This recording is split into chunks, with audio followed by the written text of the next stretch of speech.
দক্ষিণ ইউরোপের একটি দেশে গেলে আপনি অজস্র বাংকার দেখতে পাবেন। 100-200টি নয়, 1-2000ও নয়, একেবারে 7.5 লক্ষের চেয়েও বেশি বাংকার। বাংকার তো বানানো হয় যুদ্ধকালীন সময়ে শত্রুর আক্রমণ ঠেকানোর জন্য। তো এই ছোট দেশটিতে এমন কি প্রতিরক্ষার প্রয়োজন পড়েছিল যে বানাতে হলো এতগুলো বাংকার? বলকান অঞ্চলের ছোট্ট দেশ আলবেনিয়ায় বাংকার বানানোর কাজ শুরু হয় 1967 সাল থেকে, আলবেনিয়ার তৎকালীন স্বৈরশাসক এনভার হোজ্জার নেতৃত্বে।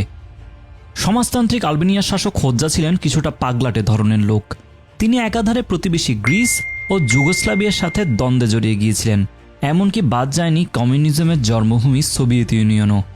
সোভিয়েতের প্রধান ক্রুশ্চেভ আর যুগোস্লাভিয়ার নেতা টিটো উভয়ে ছিলেন হোজ্জার চোখে শত্রু।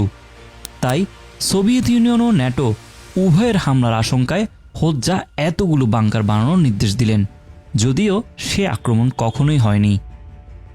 1985 সালে হোজ্জার মৃত্যুর আগ পর্যন্ত সমগ্র দেশ জুড়ে ছোট বড় 7.5 লক্ষেরও বেশি বাংকার বানানো হয়, যা মারাত্মক খারাপ প্রভাব ফেলে দেশটির অর্থনীতিতে। হোজ্জার সেই অপশাসন আজও আলবেনিয়াকে ভোগায়। দারিদ্র্যের সেই ধাক্কা আলবেনিয়া আজও কাটিয়ে উঠতে পারেনি।